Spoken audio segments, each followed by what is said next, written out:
When you're starting a business, do you need everything in place before you launch? Do you need the product defined? Do you need the service defined? Do you need the marketing material written? Do you need the website complete? Do you need the company structure set up?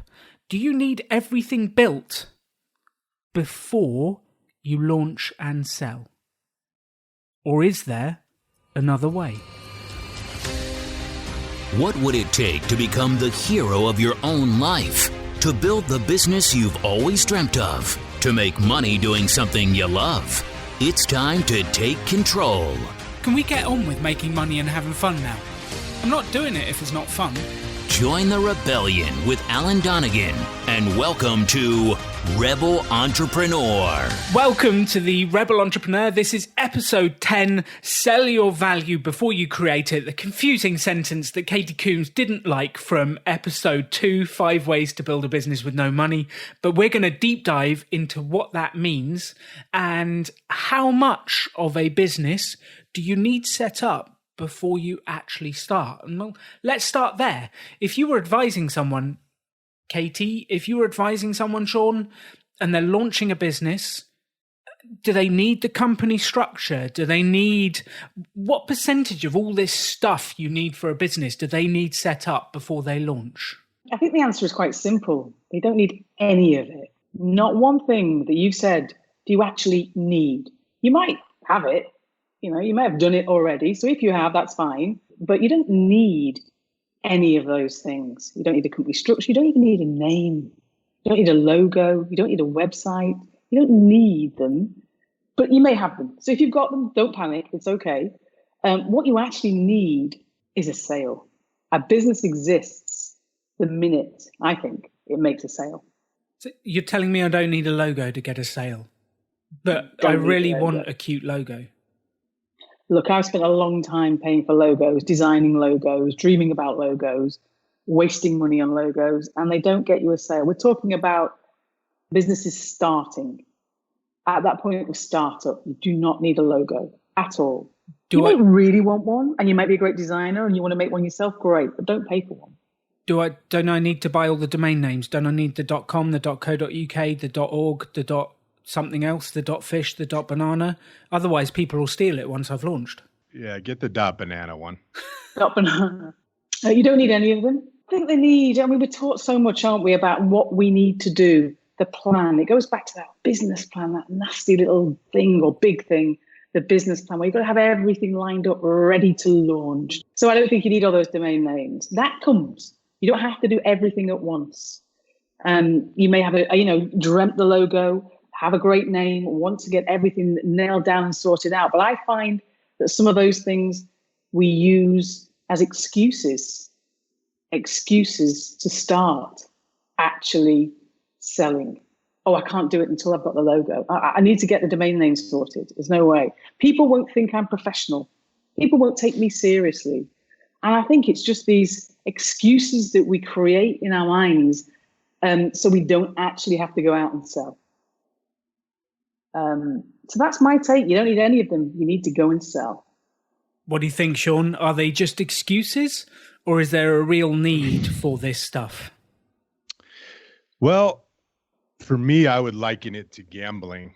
I think you have as good of a chance, if you want to go spend all your money on setting up your office and all your logos and doing your research, not even just spending money, spending your time and your energy as well. So I would say you probably have an even shot if you have $5,000, let's say, or 5,000 quid, and you go to Vegas and bet on black on roulette, or if you go ahead and do all that, pre-work without even knowing if your product is or service is going to sell. So like if you want to take risks and you want to get really living on the line, well, yeah, go spend all your money first. Yeah, go spend all your time, build your products. What if it doesn't sell? Or you could be very conservative and try to sell it first and not spend any money and not take any risk and not gamble at all. So to me, if you really want to live on the edge, yeah, go spend all your money first. Or you could play it safe and try to sell your product and see if people want it. I love that analogy. I'd never thought of it as gambling, but you're right. With the success rate of small businesses, and even if you back away from that, with the success rate of my ideas, it's actually quite low. And what I've learnt over the years is I just need to test them. I'll throw out 10 ideas, ask a load of people to buy. The one they're excited about, I'll put into production. The other 10 I will bin and I will move on from quickly. And I think it's that quick prototyping to customer to get the money. Oh, they bought. Now I've got cash. Let's make it happen. And that's absolutely, I love that analogy of gambling. I haven't heard that one before, Sean. Yeah, I just made it up. Thank you. I did, but it seems that way to me. Like I've done it in the past, and it's kind of an ego thing to some degree. It's like, well, I know exactly what this is and what everybody wants and so forth.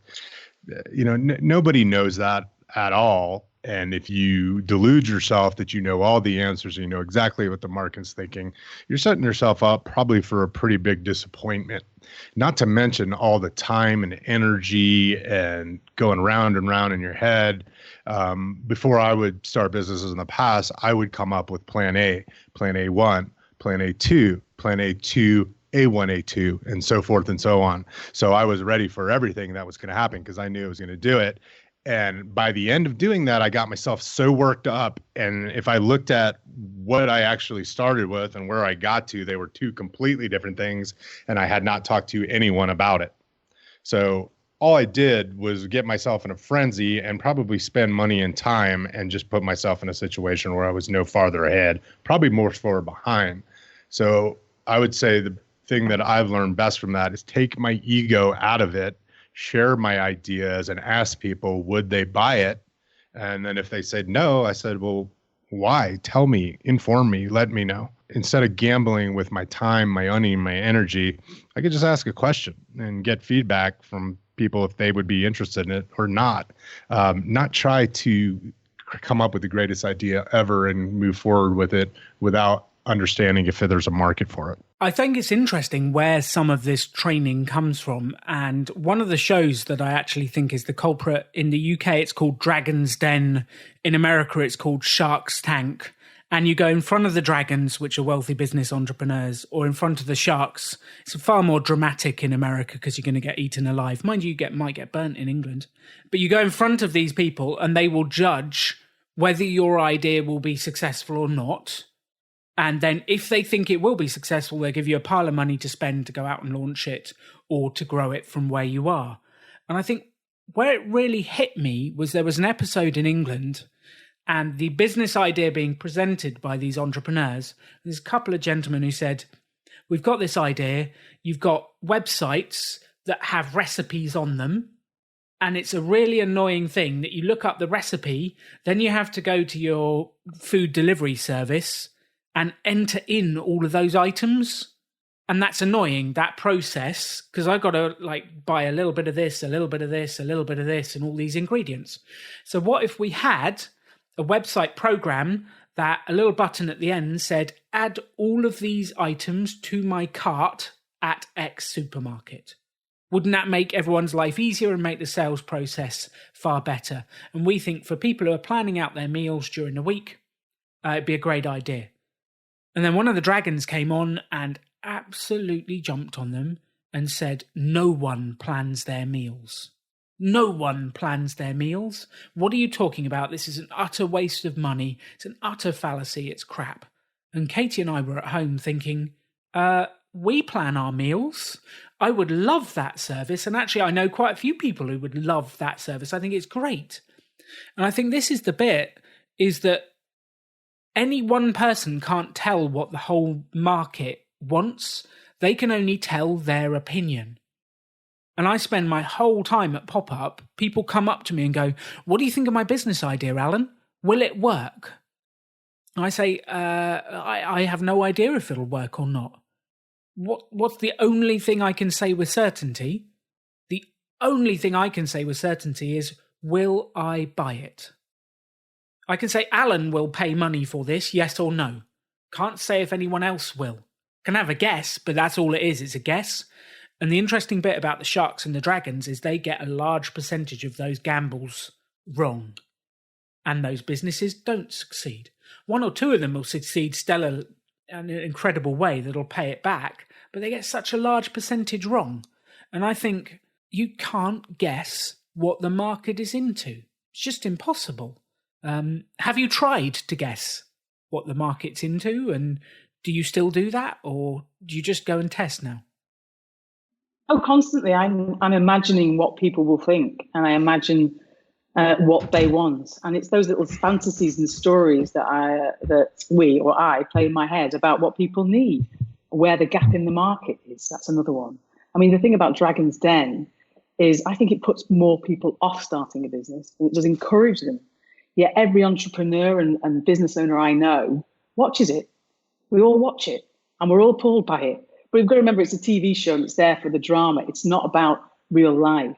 But I imagine all the time what people will want. And part of coming up with new ideas can be some of that. If you can walk in somebody else's shoes or look what do people need, but you'll never, ever really know.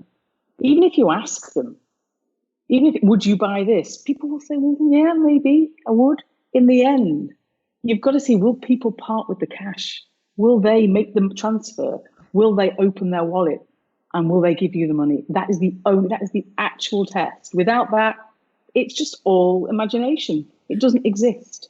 That's one of my favourite things that I say at Pop-Up, is that people will be nice to you until you ask them to take their wallet or their purse out of their pocket.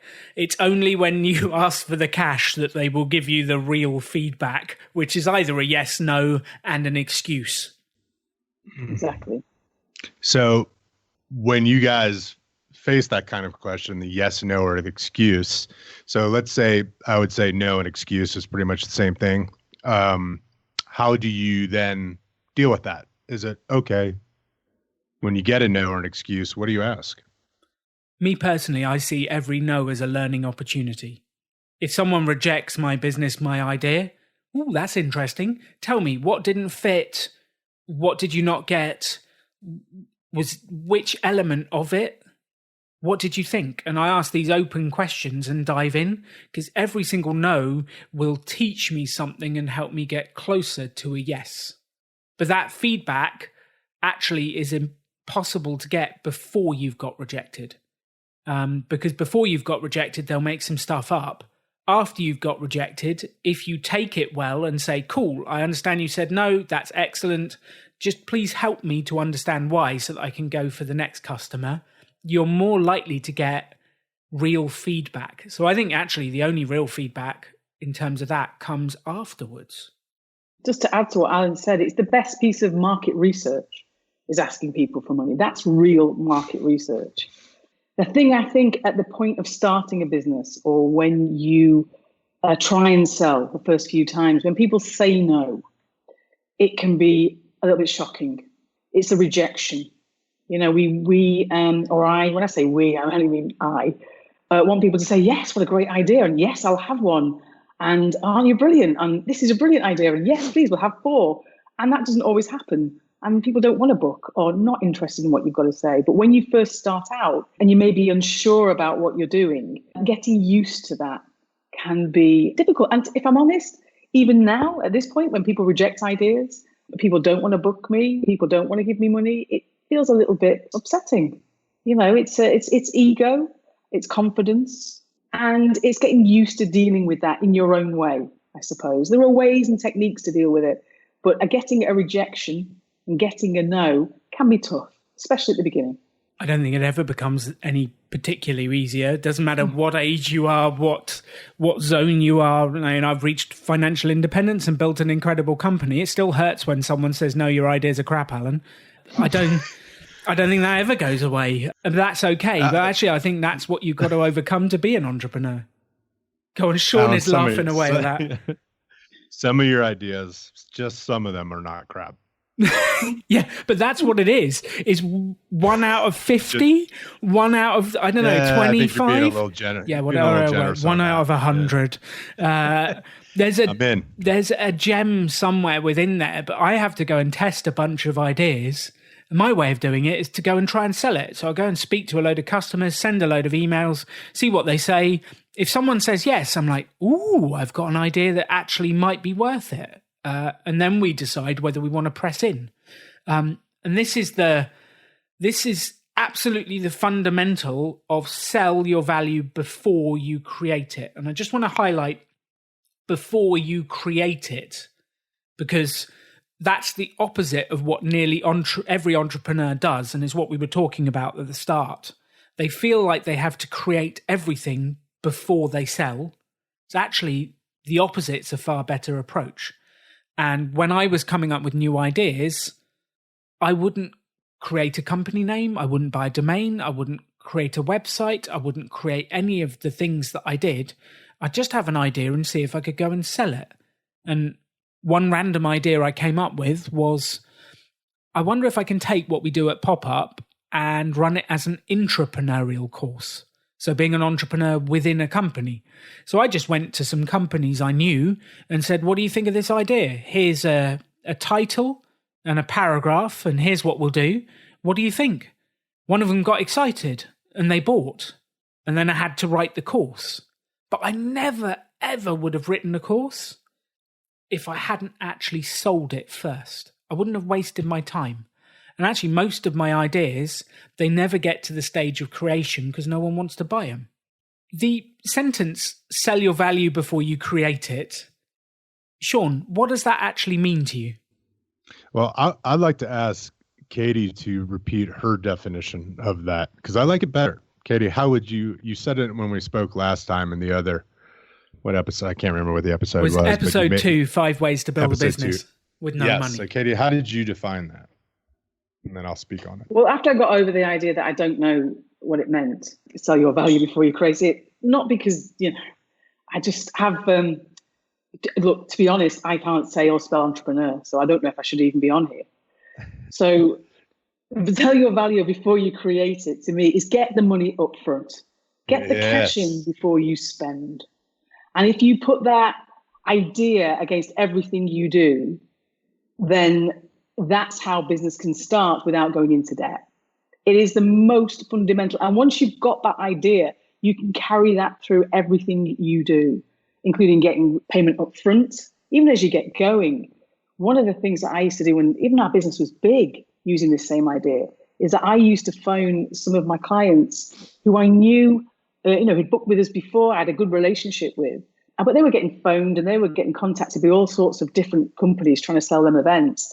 And I would phone them up and tell them that I had 3 or 4 great new ideas for what we used to do is a lot of fashion events. I'd say, we've got these great ideas for spring, summer fashion. Can I come and talk to you about them? Because I wanted to get face to face with them, because that's where I could sell. And if I could get a date in the diary, I'd put the date in, put the phone down, take a deep breath and think, bloody hell, I'm going to have these ideas now, because I didn't have the ideas. But rather than spend the time with the ideas, then phone up and see if I can get a meeting, I got the meeting first. And then that gave almost a little bit of pressure to have the ideas. And 9 times out of 10, I walked in there with a bag full of ideas that I could sell. So that's the same thing. It's sell the idea, sell the product before you get the cash. That's the antithesis of gambling, and kind of what Alan was saying with the situation where you're talking about being an entrepreneur and not creating a cash. So you could have took all this time, wrote a course, had 15 different outlines, 9 different pitches and so forth, and it probably would have went nowhere because you didn't know what they need. So to me, when you're creating your value before you sell it, or getting the money up front, is a conversation as well. Telling people is not selling. Like, to me, the beginning of selling is asking questions. What do you want out of this program? What are you looking for from a face painter? What are you looking for from a business school? And then once you have an idea of what that person wants, then you can really have a conversation, and all that stress and the selliness goes down, because then you're just talking to somebody and figuring out, hey, this is what I want out of this. And sometimes, guess what? They're not going to want anything that you have, but if you build good rapport with them, they probably know from a degree of separation somebody that you can help. So taking that that salesy attitude out of it. And then also killing the idea of like asking for a sale or money up front is rude, or you don't do that. How do we get around that? You know, if you have that story in your head of, well, I shouldn't do that, or I'm not supposed to do that, I would kind of ask the question is why? And what I found is if you are working with someone, and we'll just break it down into two very small groups.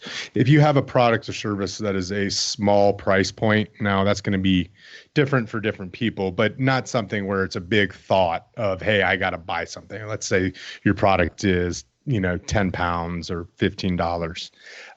That's probably not a huge going to change the day kind of purchase.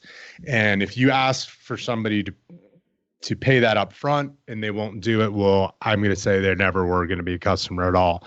So when people say, well, I'm going to scare them away, you're not scaring anybody away. If you're having a conversation with someone and you guys are on the same page and you understand what they need and that you can provide that need for them, and then you ask them for the money, well, guess what? They were never going to buy it. So don't look at it as you're scaring somebody away. It's just saving yourself time and saving them time as well. And then seeing if you can provide some value to them of what they do need or refer them from there. So I think actually you should scare them away. I think there's a benefit to that. And this comes from in the pop-up support group about a couple of years ago, we had a message from a lady that started a cake business. And she'd got an order for 100 cupcakes. She'd bought all the ingredients. She'd made them all. Her kitchen work services were filled with cupcakes. She'd rung the customer to say they're ready, come get them. And nothing. Yep. Didn't answer the phone, didn't answer emails, nothing whatsoever. So she put a message in there, panicking. What do I do? What do I do? My first question was, did you ask for a deposit? Well, if they haven't paid a deposit, how committed are they? Do they even care? And I really genuinely think for both of your benefit, people should pay something up front. They should pay a deposit or they should pay a fee. And I don't care whether it's a cake or a training course, or it doesn't really matter what it is. If they're not even committed to pay some up front, don't trust them. Yeah, and it's not saying for that example that you had with the cupcakes, okay? So the automatic story goes in people's head as, well, that guy's bad, or he made a deal and he didn't go through with it. Sometimes that's the case, but sometimes there's other things where life happens, right? And let's say that gentleman had a family emergency, right? Or got in an accident, or whatever happened, so he could not follow through with that business deal. It's not because he was a bad one over. It's just life came out. But that does not deny the fact that you put the time in. The point being, though, is that regardless of what happened with him, you or her as the entrepreneur that took all the time, spent the money for the product, made the cupcakes, needs to be compensated for their work. And by asking for the money up front, that makes sure that you are going to be compensated for your work, at least in a deposit, and that way, if you can come back around to the purchaser and say, hey, what happened here? And if it seems like it's a viable situation, well, then you can rework the deal so everybody can still win. But making sure you have made your profit or locking your profit in up front before you take all that energy and you take money invested in time is very important. If you do that with, like I was saying, with a smaller product or service where it costs you a minimal amount, I think it's great just to get the payment in full up front. If it's a larger purchase that's going to be done over time, well, yes, definitely a deposit, because it saves me time. If they're not willing to give me a small deposit or pay a small amount for a product or service, they're not really a customer. And that's okay. It just gives you to save your time to go out and find the people who really are a customer. I love that. Casey, you have something to add? Yes. I was going to say that at those early stages when you're starting your business, you are speaking to lots of different people. So it is a form of market research, as I said before. And that market research will include asking to see if the type of people you're speaking to or you imagine will want your product. So you've gone to speak to them and try and sell to them. If there seems to be a problem around paying up front, they may not be the right people for you. You may have targeted your product or service to the wrong people if you keep asking and you're getting nowhere. So again, even if you get lots of no's, you may need to ask in a different way. You may need to ask a different type of customer. This is all part of the learning process.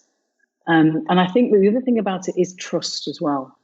You're asking people to trust you. And I agree completely with Sean, with even with a small amount of money, that you are going to turn up with the goods. So you're going to have to get that trust going as quickly as you can. And I think with those things, you're going to have to think about how you tell the truth and being authentic and being clear. You know, the truth well told is an old thing that I got told years ago in advertising. You tell the truth well. So be clear about what people are buying. Be clear and talk about price. This is a transaction. And if you're uncomfortable with talking about money, then that's something that's your stretch. So start to talk about it more and more so you become more comfortable with it. So all these early things in the development or the start of your business are it's a massive learning curve. And some of them will make you feel uncomfortable. And some it's a bit different to start to ask people for money if you haven't done that before. But it's part of it. And that's where the golden nuggets are. That's where you'll learn and get better at it. But it's the start. It's that idea that you know what to do. And then there's a gap before the action. And there's a gray area in between, you know what you've got to do. And then there's the action, and there's this weird area in between. And it's that jump, it's that step, it's that first one. And when somebody says yes for the first time, when somebody agrees to pay you money for the first time before you've actually delivered anything, God, it is a euphoric moment. It means it works. There's your start and there's your business. And you can make money before you sell your value. I've got that the wrong way around, isn't it? You've sold your value. Yeah, stay with me. You've sold your value before. That's it. You've got the cash up front and you've started. I think that's a great point, Casey. And also, it's an unbelievable motivator to get stuff done once somebody's give you their money. It's like, wait a minute. Oh, I made the sale. Now I really got to do it. So I think not only is it good to lock your profit in and make sure you're going to be able to be compensated, it also is a great motivator to, hey, this train has started. I'm on the way. I got to provide. There was a point you put in there about talking about trust as well. When you ask somebody and you say, well, here's my product, and let's say it's I'm selling, I don't know, lunch for people, right? And I say, well, look, I'm going to provide lunch for you. There's 20 of you tomorrow, and I want the money up front. I want you to give me $10. I want you to give me 10 quids. Now, does that feel like it's building trust? Probably not, because you're just demanding money.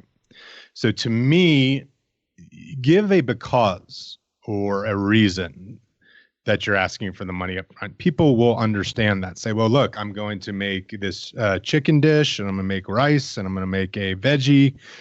Well, in order to do that, I'm going to need the money to buy the ingredients. And I'm also going to be able to buy the tin that it goes in, and the warming tray or the sterno or whatever you call for that to keep it hot.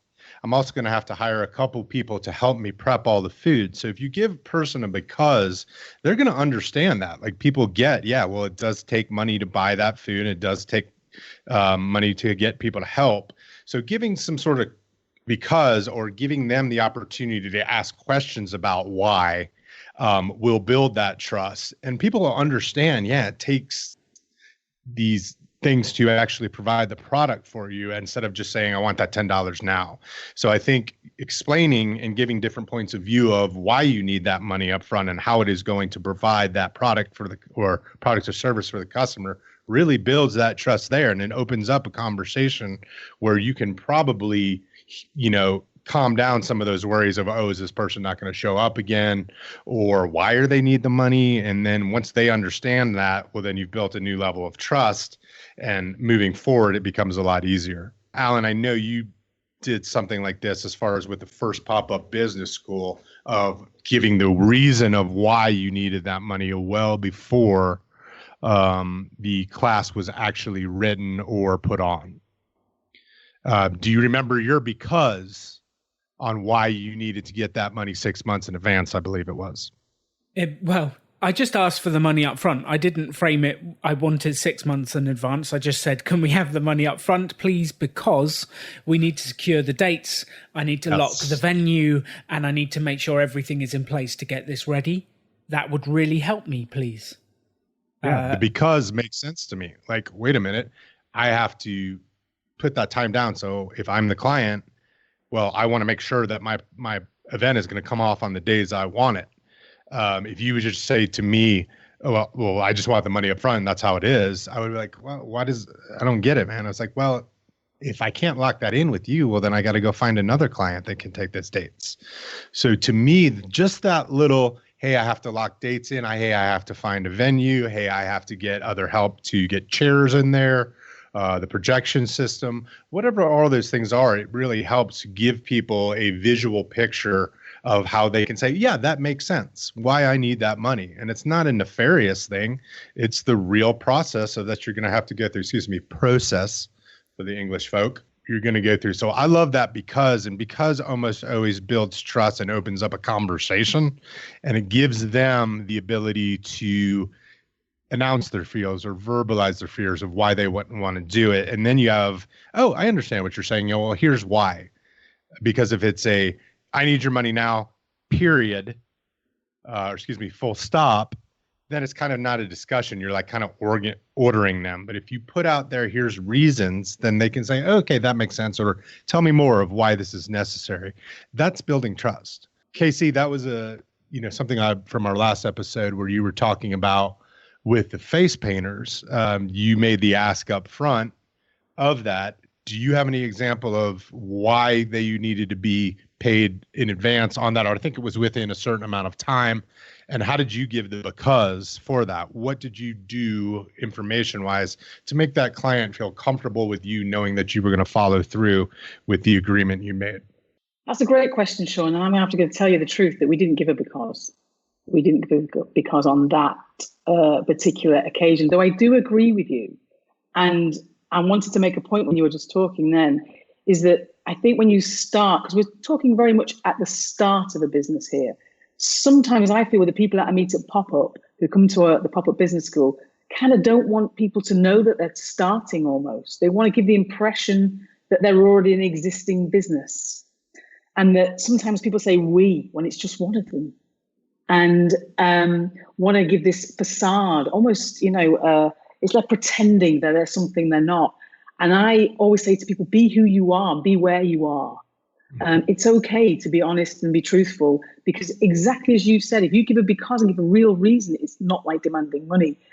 So I think that's a really strong point you've made. However, I'm going to have to fess up here. We didn't give a because. We just told them we needed the money. We wanted to pay them. Well, did they give because we need the money. We got paid in a shorter time period before we paid the face painters who came out. So we turned up, but we hadn't paid the face painters until we got paid by Manchester City. So that's how we did it. Well, let me ask you this. How did you make them feel comfortable with you? Well, we went to a meeting. So as soon as we started the dialogue with them, we got ourselves into the offices and we had a meeting. And I think that when you have that human to human contact and you're realizing you're dealing with real people and you're being honest and you clearly know what you're doing, the connection was made. But it comes down to being straightforward, clarity, truth, being honest, be who you are and give them the actual real deal, the honesty here. So yeah, it's human to human, face to face. That's where we did our best work, and that's where our sales happened, when it was face to face. Do you remember the point during that conversation where you realized like, hey, yeah, we're on the same page here, where the people are like nodding their heads and, for that situation, for those of you who did not hear the other episode that we were talking about, Casey and her partner went to a soccer match for the United States folks and a football match at a very big stadium, a very big team that had a huge following. And probably the management for this, I was guess it was not a huge outlay of cash for them to be able to do that, right? So, but we make up in our head that, wow, it's the end all be all, like this is the hugest deal ever. You were filling a need that they saw that was there.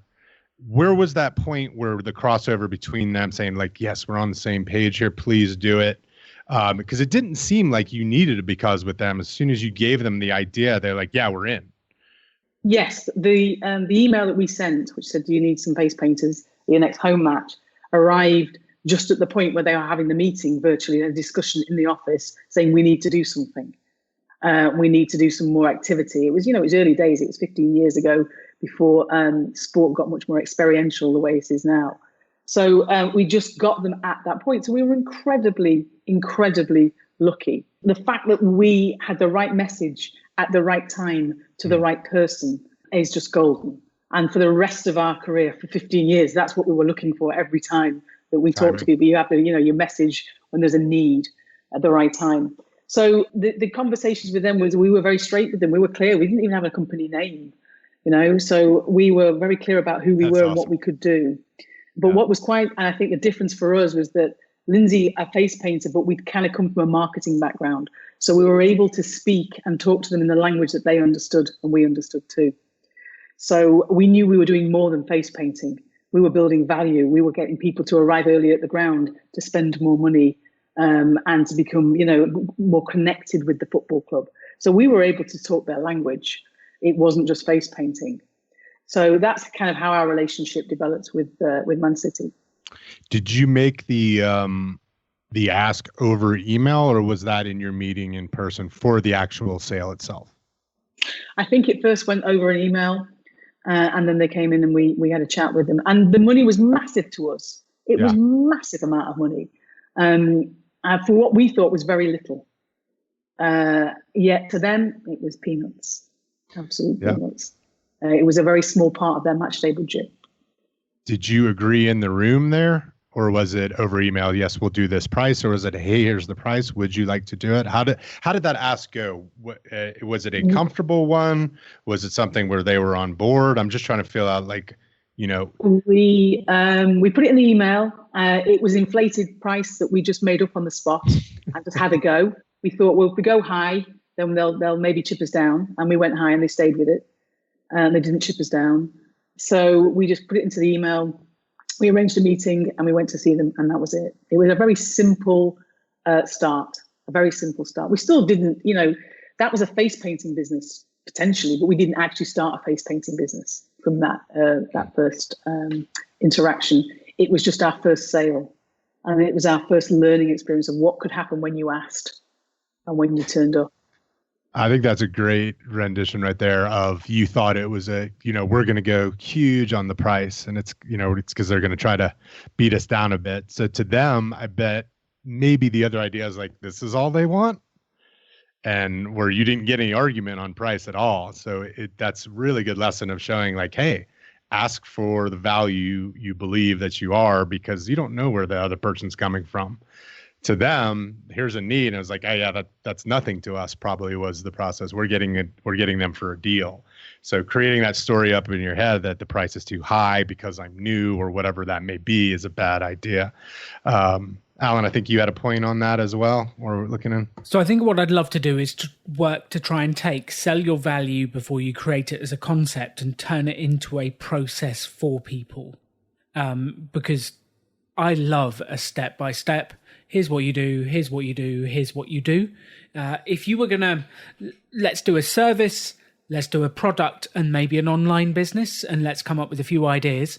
If you were launching a service and you wanted to sell it before you built it, how would you go about that? Well, first of all, you've got to look about, it all starts with your customer. Who would want it? And what problems have they got, and what problems are you solving? Or what are there, I say in the sales section, what are people's wants or needs or problems? What are they staying up at night worrying about?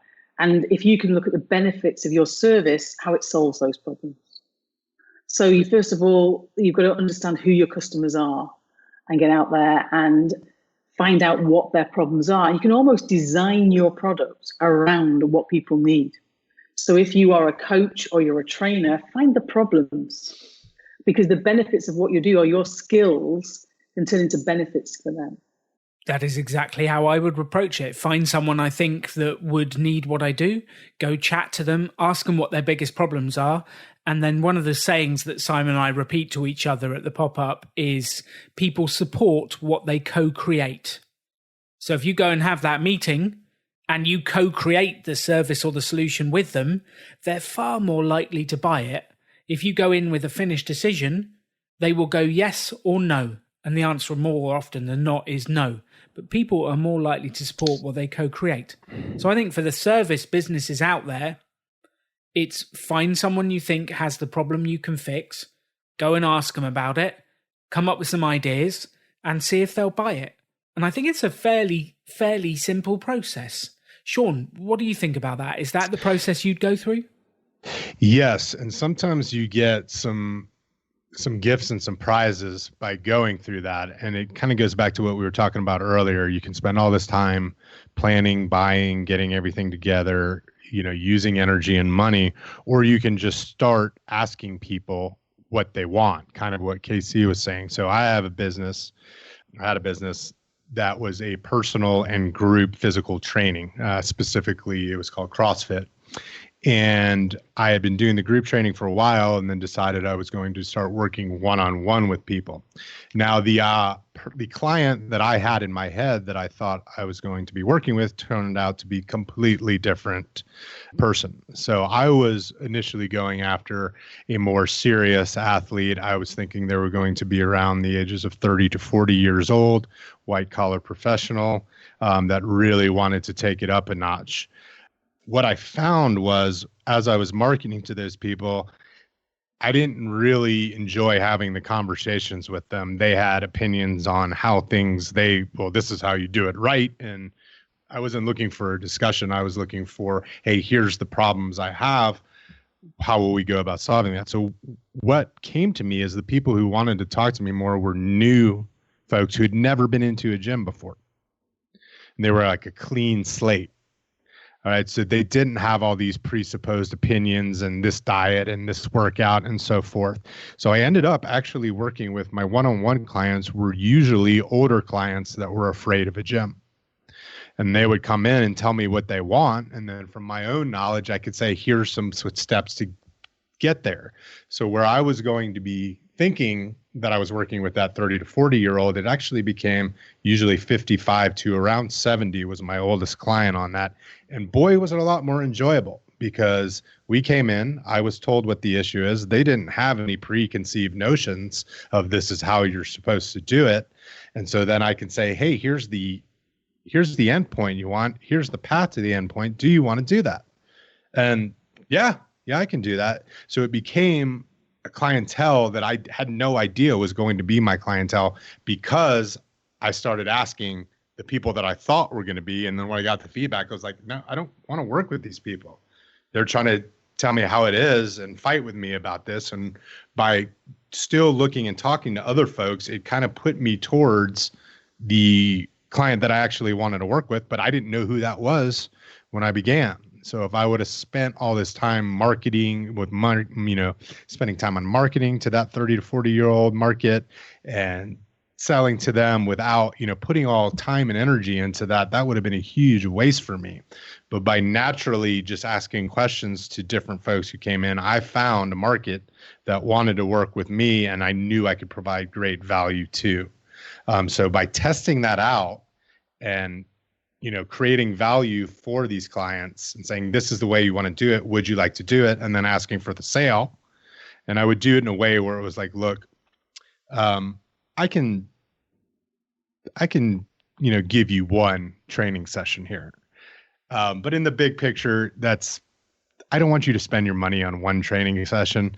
What I want from you is an agreement that you're going to do the work to get the results you want. So I would do a volume offer on it too. My one class offer was very, very expensive. So if I said the training rates in the area I was in at the time was about $125 for a very good trainer for an hour. So what I made my price was twice that. Yeah, this is America, guys. Yeah, we're in an area with people who have very, very big first world problems. So That $125, my rate became $250. And why did I do that? Who wants to guess? Casey, Alan?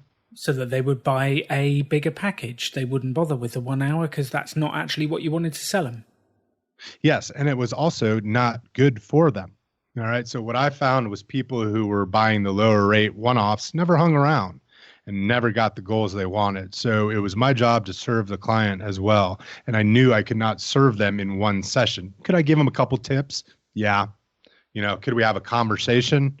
But that's just 1 hour. It's not going to get them to the goals that they were telling me they wanted.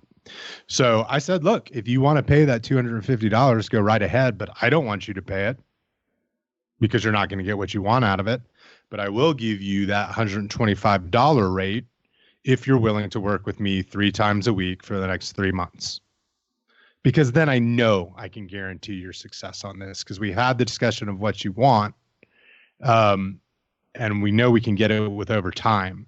If you want to do the $250 one-off things, you're not going to stick with it. I can guarantee you that. I've seen it from the past. So that's also a way when people get beat up on a service. I see it a lot with trainers, massage, artists, so forth. People are trying to fight with you about your hourly price. Anything that's not a one-off service, I think is a disservice to the client if you do not get them working with you over time and giving them that true value. I would not have been providing value for one session at $250 an hour. I know it was a little bit around the way thing, but I think showing that, understanding what the person wants and then showing them the steps to get there and then providing them the value with that, it really makes sense. Oh, Sean, I love that. I need to come on one of your pop-up business schools. I'm learning loads here. Yeah. I think that's the actual luxury I want to go and attend each one of the trainers' pop-ups. I want to do one with Sean, one with Casey, one with Paul, one with Simon. I haven't seen Simon perform for years. Yeah. Let's go. I mean, but that's one of the things, like people are always thinking about things in one sale or one off, where what you want is a relationship with you don't have to have a huge group of people. If you can provide value to a small group of people over time, that's all you need, and I don't want people that treat me like a one-off situation in any facet of business. I want to understand who they are, what they want to do with me and so forth. So if you can not concentrate on, just one sale or something like that, and it really goes in was get your money up front. If you can do a value proposition where people can see over time how they're saving money and getting exactly what they want, that's a win for the service provider and the person who's getting it. And guess what? They're going to do all kinds of word of mouth advertising for you. I love that, Sean. Let's move away from services. Let's move on to products. If you were launching a product, how would you apply sell your value before you create it to a product? Because it is slightly different. Similar principles, but it is slightly different. Well, let's play a game, Alan. Give us a product, and Casey and I are going to sell that thing. Okay, I've got 2 examples that you can choose from. Number 1 is I'm deciding I'm going to do a Rebel Entrepreneur hoodie. Number 2 is I'm going to launch a Rebel Entrepreneur brand of soap that just smells bad because we're rebels. That's horrible marketing, Alan. I don't like your advertising on smell bad soap. There might be a better market for it. Casey, you get to pick. Well, I think that the Rebel Entrepreneur hoodie is a perfect example. I get a lot of people talking to me about wanting, when they come down to pop-up business school, they've got ideas. I get a lot of fashion students, fashion designers want to start their own brand. And the first thing, and some people who haven't got an idea of what they want to do, yet they know they want a business. And the first place I point them is to the print-on-demand services. There's lots of different ones. The one for T-shirts that I have some experience of, not much, but I had a look at, and I knew a few people have used it, is T-Mill. So basically the way this works is they print it on demand. So you set up with them, it's for free. You upload your designs, and when you get a sale, they handle that. They print it, they dispatch it, they get a cut, and you get a cut. So you can actually start a fashion business with zero cash, with no money, and it doesn't cost you a penny. So if Alan wants to start Rebel Entrepreneur merchandise, We could just go to a number of these different sites there are. I can only think of Timo, but I know there are other ones at the moment. It's print on demand, free setup, and we can have Rebel Entrepreneur merch immediately. Really, I mean, actually, we could do with some Rebel Entrepreneur pants, I think. Or is that American pants or English pants? Right. What are American pants? Trousers. Trousers. All right. Trousers. You see, so in the UK, pants are underpants, Calvin Klein's, and now I'm talking about underpants. I'm not sure this is appropriate. And knickers. But I love the idea of, anyway, Rebel Entrepreneur merch, but Rebel Entrepreneur undergarments. That's how I'm going with this. Because I think putting your lucky pants on is a good start. Panties.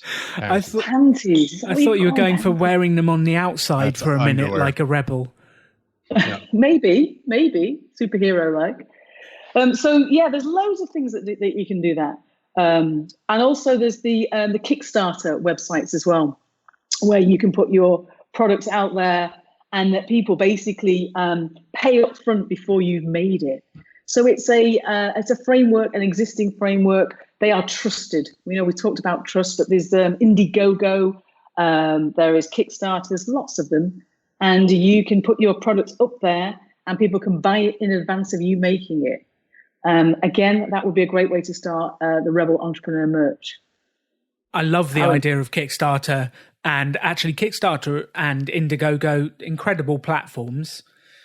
Two thoughts. One is that is the purest form of what we're talking about, is you put up the idea, the video, the description, and you ask people to buy.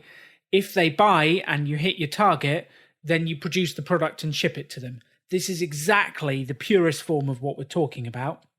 The second thing I'd love the audience to realize is that Indiegogo and Kickstarter are not a golden bullet. Just because you put it on there does not mean it will sell. You still have to drive the traffic, market it, sell it, and get it out there. Because I've seen so many entrepreneurs that go, I launched my Kickstarter, ta-da! And no one comes. And your job only starts. You still have to sell it. Kickstarter is not a substitute for the sales process. You still need to sell and market. But that's the purest form. Sean. What episode is marketing? It's actually going to be in season 2. Season 2, okay. Yes, we had so many subjects for season 1 that marketing, one of the most important subjects, got put in season 2. So that'll be coming season 2, and I'm very excited to do that with KC and talk all about how do you market and get people to the product. And we will be doing one with Henry about driving traffic as well.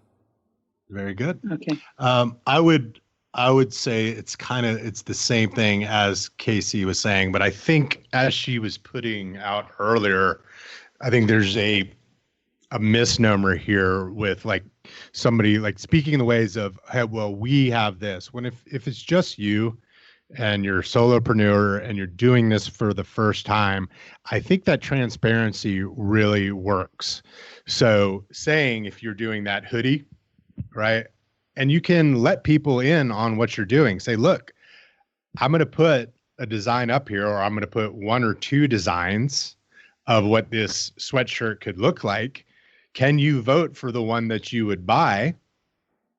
Right? That way, getting feedback from the clients, you don't want to give them too many different choices, just A or B or C, maybe at the most. And say, in order to make this work and get you this great product, I'm going to need to get the money up front to get the work done on that. And I'm going to need a little bit of a lag to be able to get that product to you. So if we make it a competition, like say, if I sell 100 of these, within this amount of time, well, then I will ship every one of those to you within 3 weeks. So you put a marketing element into it. You put a game element into it. Can we reach that number? Which one is more exciting? So forth like that. And saying like, hey guys, in order to get this done, I got to make sure that people are going to buy it. So you get them on your team as opposed to trying to hide behind, we're a big company and we're going to sell thousands of these or whatever it may be. So by being transparent and being open with your potential clients and showing them who you are and why you're excited about doing this, people get behind that, instead of trying to hide behind, well, I'm the best and I've done this forever, and so forth. So the mistake mostly, especially before we had these options on the internet to be able to post pictures and logos of what something will be when it's made was, well, I got to buy 200 t-shirts and I'm going to print them and have all that. And then you're going to come from a place of, God, I got to get rid of these. You're going to be pushy and you're going to demand and so forth, where that's a completely different type of energy. If you put yourself out there and you be vulnerable and say, yeah, this is my first time doing this, or I'm really excited about this. Which one do you guys think is great? Or tell me, I can make small little changes here. Is it the letters or whatever? And if you get, a critical amount of feedback saying, yeah, this is what we want. And then okay, I'll give it to you. Buy it now. Discount up front for the first 100 people. It'll be to you within 2 weeks of the closing date. Something where you can create kind of a wave and a game and fun for the people who are looking to support you that like what the product is you're creating. So bringing this back to a process, the clear bit here is have an idea, define the idea a little bit, find someone who would be interested, put that idea in front of them and ask them to buy. And it doesn't really matter whether you're doing that face-to-face and you're going to see them, whether you're doing it via email or whether you do it with a website or Kickstarter. You could throw up a free website, describe what you're going to sell, put a PayPal button on and ask for orders. Or you could put it on Kickstarter or Indiegogo. The key is you are getting it out there and actually doing the meaningful test of asking for the money before you waste too much time building it. That's the key to this whole thing. So Casey, Sean, what closing messages do you have for the audience about sell your value before they create it and why they should do it? I meet a lot of people who have everything ready. The website, the idea, the product. They've invested money and they'll come to Pop-Up Business School and they'll say, I'm nearly ready to trade. I'm on a countdown to trading. They're confident about their product. They're excited and all their ducks are in a row and they're ready. And I'll say to them, and who is your audience? Who's waiting for this? And they're not quite sure. They're ready to launch. Launch is an exciting word and it's going to be wonderful. Maybe we'll have glasses of champagne and there'll be a reception at the launch. But who are you launching to? Who's waiting for it? Who's got the problems? Who have you spoken to? Who's giving you the money? And I think that this comes back from this misinformation that we're told about having a business plan. It all comes back to that, about doing everything beforehand and going to market. We've got to turn it on its head. You've got to start where they're telling you not to start. That is, find that customer. That customer could be in your phone now. It could be your cousin's best friend. It could be somebody's sister at work. It could be anybody you know, but start with real people wherever you can and ask for the cash, even if it feels uncomfortable. Ask for the cash. I love that, Casey. Sean, closing thoughts on sell your value before you create it. Yeah, I like Casey's better. Get the money up front. Very clear cut. I think it comes back to asking. So if I was selling, let's say, a coffee mug, right? And I think I know everything about coffee mugs and I know what everybody wants for coffee mugs. That's not true. That's a story I'm creating in my head. And if I do all my research on coffee mugs and I buy just the right, color and the glaze and so forth, and then I go out there and say, buy my coffee cup. That's my gambling analogy that we were talking about in Las Vegas earlier. Okay. That's a huge gamble. That's a lot of time, a lot of energy, a lot of money, a lot of anxiety of, will this work? Will this work? So what I want you to do is take the anxiety out of it. All right. Go up with a normal coffee cup, ask somebody what they're looking for in a coffee cup, listen to them. And then if you can provide that, ask them if they want to buy it. That's it. Stop going to Vegas. I love that. There is definite mic drop at that point. Stop going to Vegas.